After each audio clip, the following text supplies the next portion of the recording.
ልብን ካልሰጠኝ ትምህርቴ ልብን ካላገኘ ምልልስ በመንገዴ ላይ ወልካፋ ይሆናል።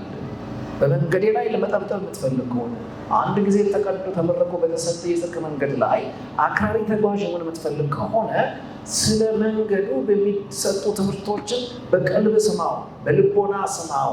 ይሄ ነው የገላትያ የመጀመሪያው ችግር ምዕራፍ 3 ላይ የምታገኙት አለማስተዋል፣ ኢማቹሪቲ የማታስተውሉ ሲበሉት አንዳንድ ቦታ የሰሰብ የገላትያ በሚለው ቦታ ላይ ቀበሌያቸውን ነው ማስብላቸው። ምክንያቱም አሁን ገላትያ ስለሌለ የማታስተውሉ ብለህ ያው እኛ አካባቢ ከሆነ በገላትያ ቦታ አቃርገ ጀሞን መክተት አለ በጀሞ 3 እና አንዳንዴ እንደዛ ማየት አለባችሁ። ባይብል ስታነቡ የማታስተውሉ በግለሰብ ከሆነ ስምን ጥራው እንደዛ ማሰብ አለባችሁ። ጢሞቴዎስ ስታነብ ልጄ ጢሞቴዎስ በሚለው ቦታ ላይ ያንተን ስም እየከተት ስታወራው እውነቱ ይጠጋሃል። እውነቱ እውነት ይሆናል። የመጽሐፉ እውነት ልክ ለአንተ ብቻ የተወራ ያክል ነፍስን መውረድ ይጀምራል፣ መክበድ ይጀምራል። ስለዚህ ፖል ያስተማራቸው እኔ በጣም ነው የሚገርመኝ። አንዳንድ ጊዜ አንዳንድ ቦታ ላይ የሚማር ምዕመን አለ፣ ነገር ግን ለማስተማር የሚተጋ ፑልፒት ይጠፋል። አንዳንድ ቦታ ደግሞ ለማስተማር የሚተጋ ፑልፒት ይኖርና በትምህርት የሚያላግጥ በማይረባ ነገር ግን አቧራ የሚያቀስድመው ምዕመን ይመጣል። ሴጣን በጣም መጥፎ ነው። ወይ ፑልፒቱን ወይ ወንበሩን ያጠቃዋል። እግዚአብሔር ይምታው። እኛ ግቢ እግሩ ይሰበር እንዳይመጣ አሜን ናቸው። እዚህም እዛም አንነካም አሜን ናቸው። ኢማመን አለባቸው ህይወታችሁ ላይ ትምህርት የሚወድ ለጽድቅ የሚያበቃን ትምህርት እስከ ፍጻሜ ሊያስቀጥል የሚችል የመጽሐፍ እውነት የሚጣበቅ ሁሌ ረሃብተኛ የሆነ መንፈስ እግዚአብሔር ያብዛላችሁ። ይህ በጣም አስፈላጊ ነገር ነው የአባቴ ልጆች። እና አለማስተዋል ብዙ አይነት መንገድ አለው። አለማስተዋል አንደኛ ዋጋው ምንድን ነው? ክብር ያለውን ነገር ከልኩ በታች መረዳት አለማስተዋል ነው። ለምሳሌ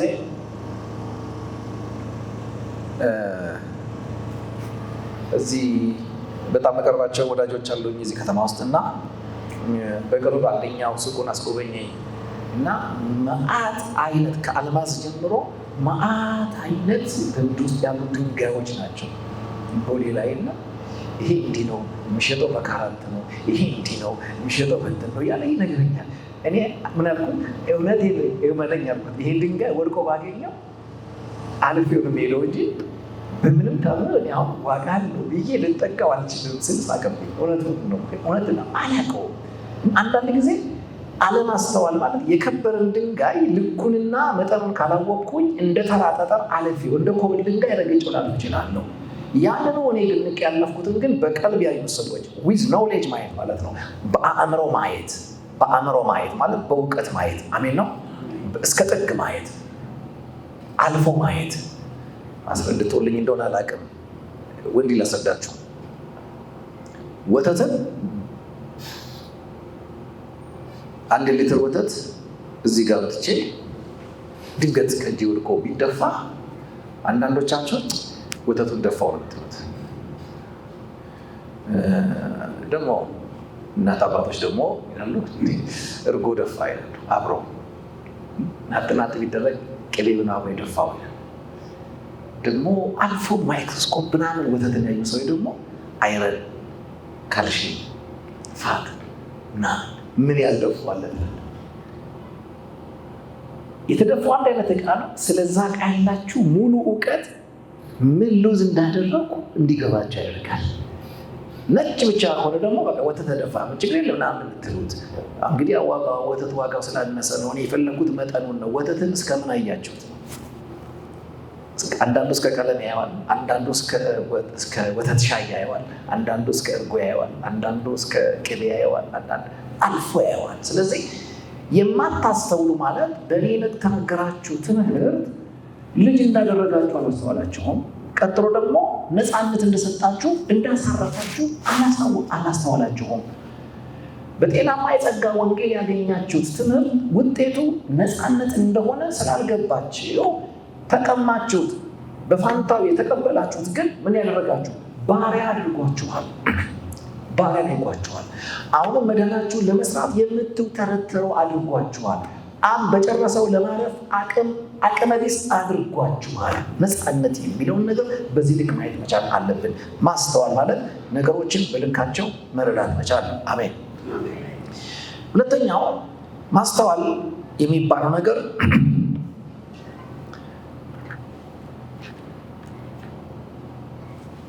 በህይወታችሁ ላይ የተማራችሁት ትምህርት እያስጠጋ ያለውን ቤኔፊት መረዳት ማለት ነው።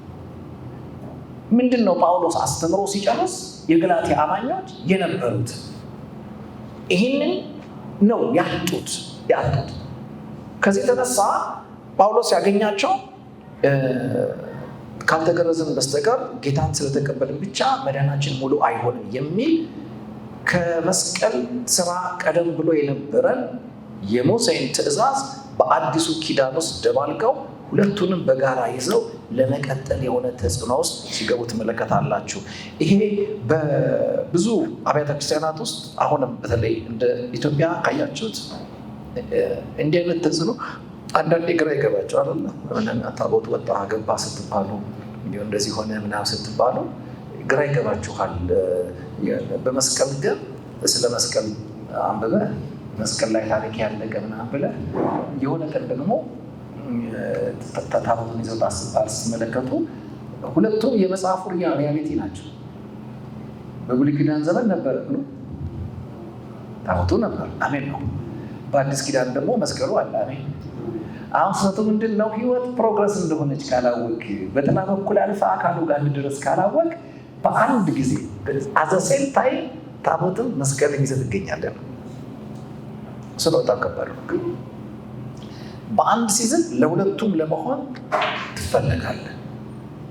አምኖ ለመጠመቅም አውልቆ ለመገረዝም አለቋቸው ክራታ ይህን የምናለው ባርነት ነው ስትመለከታላችሁ ጳውሎስ። ስለዚህ ጸንታችሁ አድርጎ ቆሙ። በምን ላይ ከተባለ ቀድማችሁ በሰማችሁ ጤናማ ትምህርት ላይ ጸንታችሁ አድርጎ ቆሙ። ባንቆም ምን ይመጣል ካልክ ቀጥሎ የሚመጣው ይመጣል። እንደገና በባርነት ቀንበር ምናት ብሎ አትያዙ። አይገርማችሁም? ይሄ ባርነት አሁን ያገኛቸው አይደለም፣ ከአሁን በፊት የነበሩበት ነው። እንደገና ካለ ከአሁን በፊት ይዟቸው በጸጋ ወንጌል አምልጠው ነበር። ቀድሞ ተይዘውበታል። የኖሩበት ትምህርት ነው። በጳውሎስ ትምህርት በኩል ነፃ ወጥተው እርፍ ብለዋል። ክብር ለጌታ ይሁን። ካሳረፋቸው ትምህርት አይናቸውን በነቀሉ ጊዜና የጸጋን ወንጌል በሕግ የለወጡ ጊዜ ትናንትና የነበሩበት ያ የባርነት እሳቤ መጥቶ ስለያዛቸው በነፃነት ኑሩ። አለዛ ባርነት የማገርሸት ባህሪ አለው።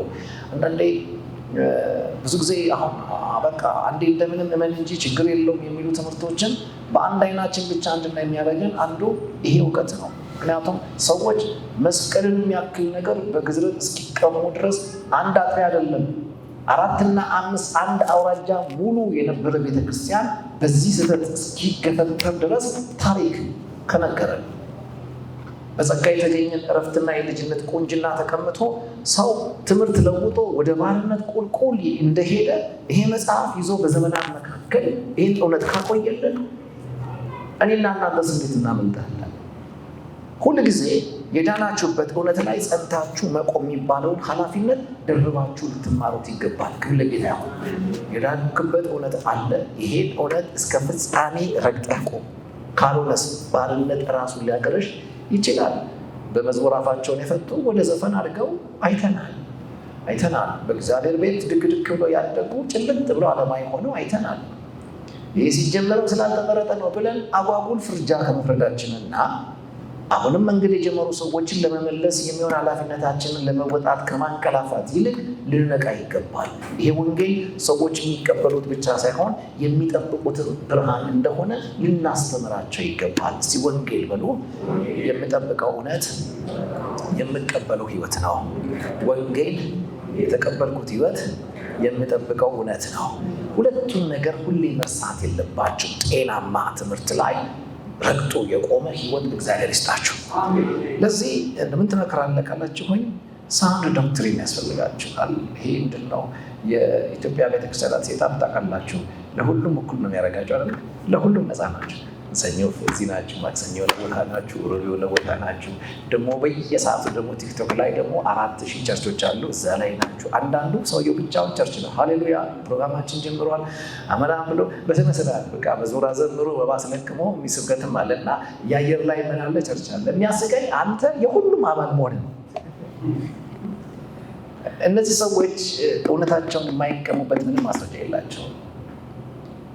የስ ብለህ የምትጠጋው ኖ ብለህ የምትሸሸው የኔ የምትለው እውነት ከሌለ እንደገና ማሰብ አለ።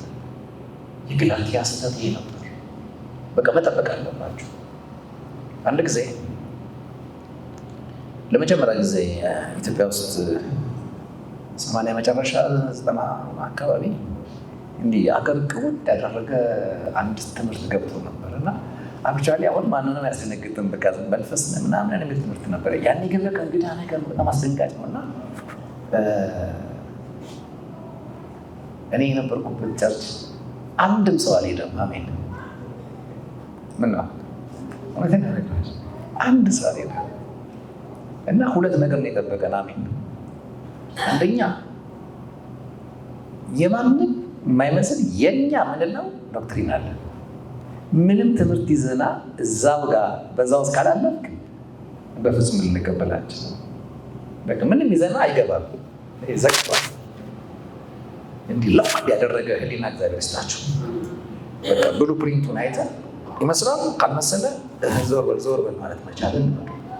ሁለተኛ አንዳንዶቹ ምንም ቢወራ ምንም ስለማይገባቸው የተረፉ አሉ እና አንዳንዴ አሁን እዚህ በነፃና ጤናማ ነው በምንለው ትምህርት ውስጥ ምንድን ያመላለሳችሁ? ምንድን ያቆያችሁ? ምንድነው ሁሌ እንድናያችሁ ያደረገው የምንለው ገብቷችሁ አስተውላችሁ ይዛችሁት ነው ወይስ በቃ እንደ ሁለተኞች ናቸው? እሱን መታየት ያለብን። አለዚያ በጣም ከባድ ነው። ክሪቲካል የሆነ ዘመን ላይ ነው ያለ። ገላትያ ራሱ እየደገመ ያለ ዘመን ላይ ነው ያለ ነው። ጌታ ይጠብቀን። አሜን ናቸው። ስለዚህ ምዕራፍ 4 ላይ አንደኛው ምንድን ነው ብያችኋለሁ? እውነትን የሚቀሙ ሰዎች የማያስተውሉ ናቸው ብያችኋለሁ። ሁለተኛው እውነታቸውን በቀላሉ የሚቀሙ ክብር ያለውን ነገር ከሱ ባነሰ ጉዳይ ለመለወጥ የሚታለሉ ሰዎች እነማን ናቸው ካላችሁ ምዕራፍ 4 ላይ እንደተጻፉት ህፃናቶች ናቸው። ህፃናቶች ያላደጉ የሚያሳድግ መብል አጠገብ ሆነው ባለመመገባቸው ብቻ ምንም አያደርጉ መንፈሳዊ ማንነታቸው ያልዳበረላቸው ያልጎለመሰላቸው ሰዎች። እነዚህ ደግሞ ሌላኛው ችግራቸው ነው አለማስተዋል። ሲቀጥል ህፃንነት አለማስተዋል የአእምሮ አለመብሰልን ነው የሚያሳየው። ህፃንነት ደግሞ የሚለው በመጀመሪያ ትምህርት ላይ ዘመን የሚያባክኑ ሰዎች ነው። ይሄ ብልጫ ያለውን ትምህርት ኖርማል ከምንለው ትምህርት ለይቶ ለመረዳት ብስለቱ የሌላቸው ምንም እንኳን ወራሹ ሕፃን ሆኖ ባለበት ዘመን ሁሉ ምንም እንኳን የሁሉ ጌታ ቢሆን ከቶ ከባሪያ አይለይም ይላል። መቼ? ሕፃን ሆኖ ባለበት ዘመን ሁሉ እንደውም ራራውለት ወራት ሁሉ ብዬ ዘመን ሁሉ ሕፃን መሆን ይህ በጣም እግዚአብሔር ይጠብቀን። ሰው ዘመን ሁሉ ሕፃን ይሆናል ወይ ብዬ ማጥራት ጀምሬ ነበር አንድ ጊዜ እና አልመሰለኝም፣ ግራ ነው የገባኝ። ሰው ዘመን ሁሉ ሕፃን አይሆንም። ካላመናችሁኝ ያው ልጆቻችን ወልደን አሳድገናል። ዘመን ሁሉ ሕፃን የሆነ ልጆቻችን ይወለድ እንጂ ይብላ እንጂ ሰው ምን ያደርጋል?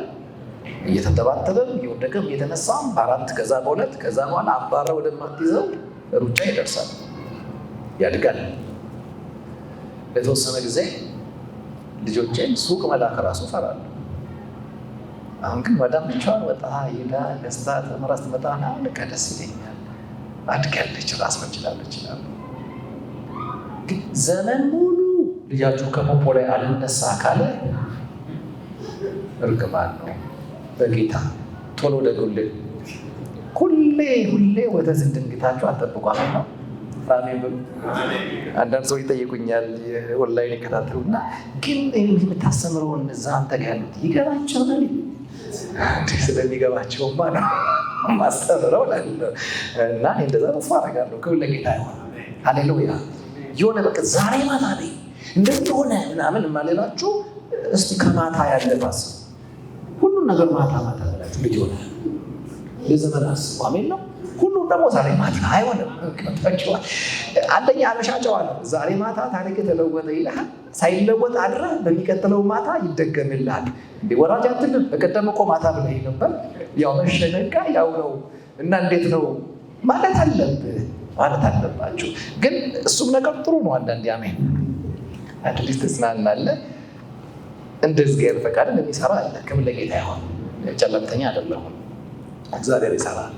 በጊዜ ገደብ ሕፃን ነው። ግን ሁሌ እሱ ሲሆን ሕፃንነት ይባላል። ሕፃንነት አልማዝ አንገቱ ላይ ሰተሽው እኔ በቸኮሌት ትቀበላለች። ወርቅ እጁ ላይ ከሰጠኸው እኔ ከረጅላ ስጠኝ ስልኝ አንተ ያን ስጠኝ ብለው በቀላሉ ይሰጠኛል። የከበረን ነገር በተዋረደ ነገር ይለውጣል።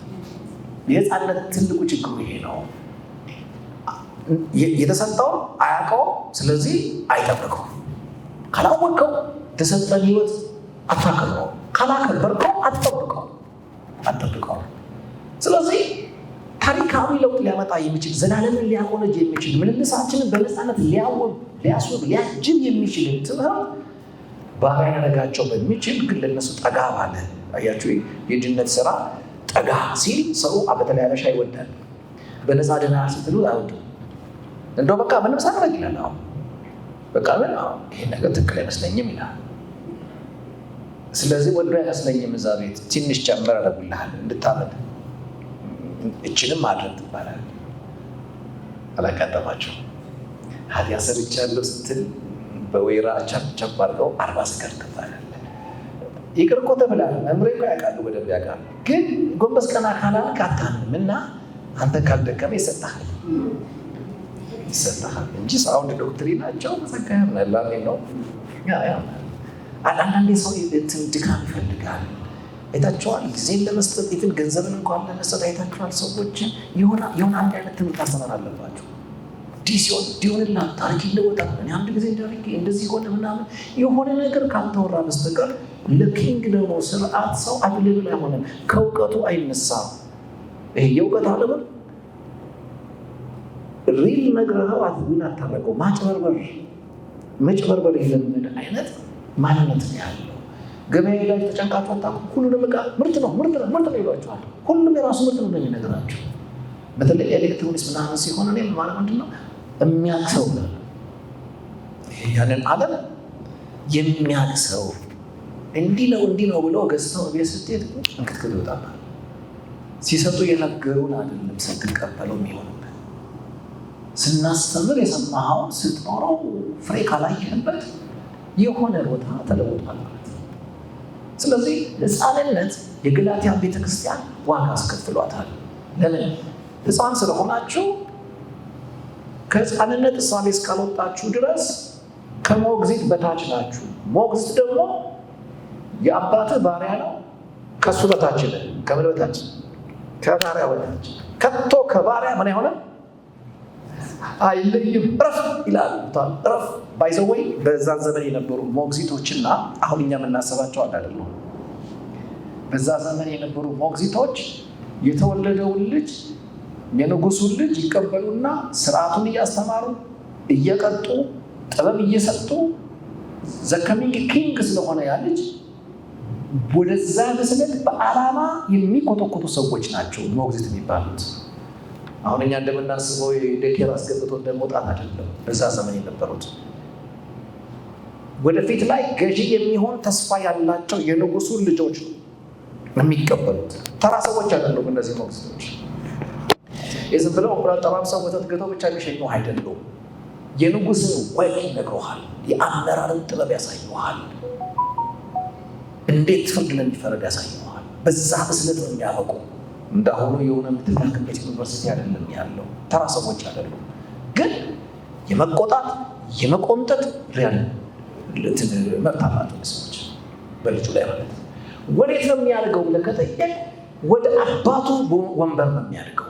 በኢትዮጵያ ታሪክ ራሱ አንድ መጽሐፍ ሳለ ምን ይላል? ልጃቸው እያደገ ሲመጣ ማደጉንና የመኳንንቶች ስብሰባ እንዲካፈል የሚፈቀድለት ከአባቱ ጋር በሆነ ጉዳይ መከራከር የጀመረ ጊዜ ነው ይባላል። እንደዚህ ከተባለ እሺ እንዲህ ነው እሺ እያለ የሚሄድ ከሆነ ልጅ ነው። አባቱ አውቆ አንዳንድ የማይሆን ነገር እንዲህ ነው ሲል ኖ ዳዲ እንደዚህም አይደለም ምናምን ብሎ በቃ ለማሳመን ሲሞክር በስራን ማለት ነው። ዓለም አቀፍ የሆኑ አጀንዳዎች ሲወራ ድምፅ አልባ ስለሚሆነው ምን ያደርጋል? እንዲቀመጥ ያደርጉታል። አሁን ግን ያ ነገር የለም።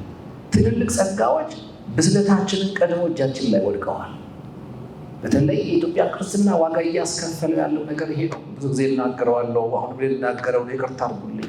ሐዋርያት ሥራ ሳያጠና ሐዋርያነት ላዩ ላይ ወደቀበት ተቃተል ያለ ተሰቃይ ያለው እድልን ሰው ሰፈር ሳያቀፍ ዓለም አቀፍ ብሎ ዓለም ብቱ ላይ ያቀፈ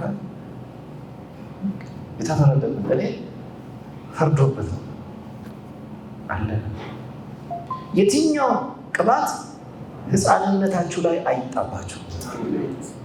አትጠቅሙበት፣ ዋጋ ታስከፍሉበት አላችሁ። በጣም ከባድ ነው። ብስለታችን ላይ ይምጣ። አንዳንዴ እኮ በ6 ዓመቱ ንጉሥ የሆነ እኮ አለ በእስራኤል ታሪክ ውስጥ። እውነቴን ነው የምላችሁ፣ ስሙን ነው እንጂ የያዘው እኔ ምንም ሀገር የመራ አይመስለኝም። ያው አብረውት ያሉት መካሪዎች በእነሱ ውሳኔ ነው ወደዛ የሚያደርገው እንጂ በፍጹም አይናቅሳል። ብስለታችን ላይ መምጣት ያለበት አንዳንድ ተምረናቸው ባሪያ የሚያደርጉ የህይወት ምልልሶች በአጋጣሚ የተለከፍናቸው ልክፍቶች አይደሉም። አንድ ሰሞን የተሰጠንለት ትምህርት ነው። የመደበት እድል እኛ ጋር አግኝቶ በእኛ ላይ መልኩ ያበቀለው ፍሬውን እያየን ያለ ነው። ስለዚህ ሕፃንነት ሁለተኛው ነው። አንደኛው ለማስተዋል ብያቸዋለሁ። ሁለተኛ ሕፃንነት እና ሕፃንነት በምን ይለወጣል ካላችሁ፣ ሕፃንነት በመመገብ አሜን፣ አሜን። መመገብ ጥሩ ነው። አሜን። ያበሻውን ሳይሆን የፈረንጅኛውን በእውቀት የሚበላው ማለት ነው። ዝም ብሎ የገባ ያገለግላል። እሱም አንዱ ሌላ በሽታ ነው። የተመጣጠነ ስለማታስገባ ያገኘው ስለምታስገባው የገባ ዝም ብሎ አይወጣም ብያለሁ። የሚያደርግህ ነገር አለ ነው። ስለዚህ ሙሉ ሰውነት ይዛችሁ እንዳትወጡ ያደርጋችኋል። አመጋገብ በጣም ወሳኝ ነው። ለዚህ ነው ምዕራፍ 4 ላይ ለዚህም ሕፃንነት አባቱ 2 ነገር እንዳዘዘ መጽሐፉ ይናገራል። በሚለው ነገር ግን አባቱ እስከቀጠረለት ጊዜ ከጠባቂዎችና ከመጋቢዎች በታች ያደርገዋል ይላል። ጠባቂና መጋቢ ይሰጠዋል። የሚጠብቁ የሚመግቡ አሜን ናቸው። እንዲህ ልመርቃችሁ፣ በዘመናችሁ በጽድቅ እውነት የሚጠብቁ አያሳጣችሁ ነው። እንዲህ አይደለም የሚሏችሁ አይ እንዲህ ካልኩኝ ይደብረዋል፣ ነገ ከቸርች ይቀራል እያሉ እናንተ እንዳትቀሩ ብቻ እውነት የሚያጎሉባችሁ ሳይሆኑ ከመጣመጥ ከቀረቅር ግን እውነት ይዘው የሚጠብቁ ጀግኖችን እግዚአብሔር አያሳጣችሁ። ይህ በጣም እናንተም ሌላ ለመርቃችሁ እንዲህ አይነት ሰዎችን የምታከብሩበትን ልብ እግዚአብሔር ይስጣችሁ። ለእውነቴ ነው የሚቆጣ፣ ለጽድቅ ነው የሚጠብቀኝ የሚል እውቀት እግዚአብሔር ይስጣ። ይህ በጣም ወሳኝ ነገር ነው። ስለዚህ መጠበቅ በጣም መሰረታዊ ነገር ነው። ይህ መጠበቅ በእውነት መጠበቅን ነው። አንዳንዴ ከሐሰት ትምህርት መጠበቅ፣ እውነትን ብቻ እንድታቅ መጠበቅ። እነዚህ የሚጠበቁት ሰዎች ሁሌ ከሚጎዳን ነገር የሚያስጥሉ፣ ለሚጎዳን ነገር ሁሌ አክቲቭ ምላሽ ያላቸው ሰዎች ናቸው ጳውሎስ የሚናገረው። ሁለተኛው ግን መጋቢዎች ናቸው። ሕፃንነት ትጠብቀዋለህ፣ ካልጠበቀው የፈላ ዘይት ላይ ይወድቃል፣ እሳት ላይ ይወድቃል፣ ከደረጃ ላይ ይወድቃል። ሕፃንነት ሁሉ ሜዳው ነው። ሁሉ ኖርማል ነው። ለሱ ያገኘው ወደ አፉ ነው። ሕፃንነት እየጠባቂ ቶሎ ከእጁ ይዘዋል። ትበል ይዘዋል። እኔ አሁን አፈር ጠፋ መሰለኝ። ድሮ በጣም መስቀው ልጆች እያለን ልጆች ሁሉ አፈር መብላት ይወዳሉ እና በቃ ጦርነት ነው ትበል እና አሁን አፈር ጠፋ መሰለኝ ነው። ሁሉ ፎቅ ላይ ነው የሚያድገው እና ሕፃን ያገኘውን ወደ አፉ ስለሚል የሚመግቡ አሉ። እጅ የገባ ሁሉ ሆድ መግባት የለበትም የሚሉ ገብቶ የሚጎዳህን ሳይሆን ገብቶ የሚያንጽህን፣ ገብቶ ሙሉ ሰው የሚያደርግህን፣ ገብቶ ጠቢብ የሚያደርግን እውቀት የሚሰጥህን፣ ሙሉ ሰው የሚያደርግህን ትምህርት እየመረጡ የሚመግቡ ሰዎችን ደግሞ ምዕራፍ 4 ላይ ከነገራቸው በኋላ ሕይወትህ ጸንታ የምትቆመው በዚህ ፕሮሰስ ነው። በነፃነት ቆም ማለት እስካሁን በነገርኳችሁ እውነት ውስጥ ቆሙ ማለት እንጂ ቆም ያለው ምትምጭወት አይደለም፣ ወጋው ነቀልኩ አይደለም። የነፃነት ስብከት ይህ አይደለም። ነፃነታችሁ የሚገኘው በተጠበቀ ትምህርታችሁ ውስጥ ነው። በጤናማ ትምህርት ላይ ጸንተህ ስትቆም ባርነት ያገረሽብህ። ነፃ መሆን ትፈልጋላችሁ? ነፃ በሚያወጣ ትምህርት ውስጥ ኑሩ። አሜን ነው ወይ? እንጂ ወጋው ነቀልኩ ምናምን አየሩን ያስተበተ ምናምን እሱ የነፃነት ጦርነት አይደለም። እሱ አሜን ነው። የነፃነት ጦርነት ለእኛ አልተሰጠም። በመስቀል ላይ አንድ ጀግና ተዋግቶ የጨረሰው ጦርነት ከዓለም ከባርነት ከሰይጣን ከሞት አርነት ያወጣንን ጦርነት የተዋጋው ማን ነው? ኢየሱስ። በአየር ላይ ብትበር ሰበርኩ ተከስከስ ብለህ አትድንም። ለአቅመ መከስከስም የደረስከው ስለዳንክ ነው። እዚህ ጋር ያለው ባርነት ሳልቬሽንን የሚቀማ ባርነት ነው። መዳንን የሚቀማ ባርነት ነው። ሰይጣን ዛሬ ላይ እችን ፓርት እንድትሰሙ አይፈልግም።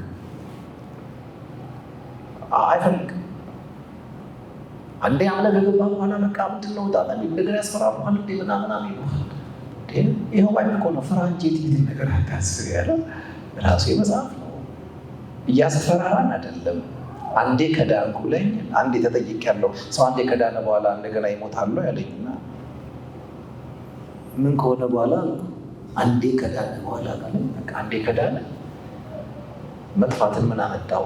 በዛ አንዴ ባዳነ እውነት ውስጥ ምን ይበል ይቆይ አልኩት። ነገሩ የገባው አልመሰለኝም። ምን ሆኖ ነው የዳነው? አምኖ ነው አሜን። በቃ በዳንክበት መንገድ ለምትሞት አምነህ ከሆንክ የዳንከው ክደህ ትሞታለህ። የገላትያ አደገኛ መርዝ በክራይስት የተሰራውን ስራ የሚያስክድ መርዝ ሆኖ መምጣቱ። ቀጥሎ ምንድን ነው የሚላቸው?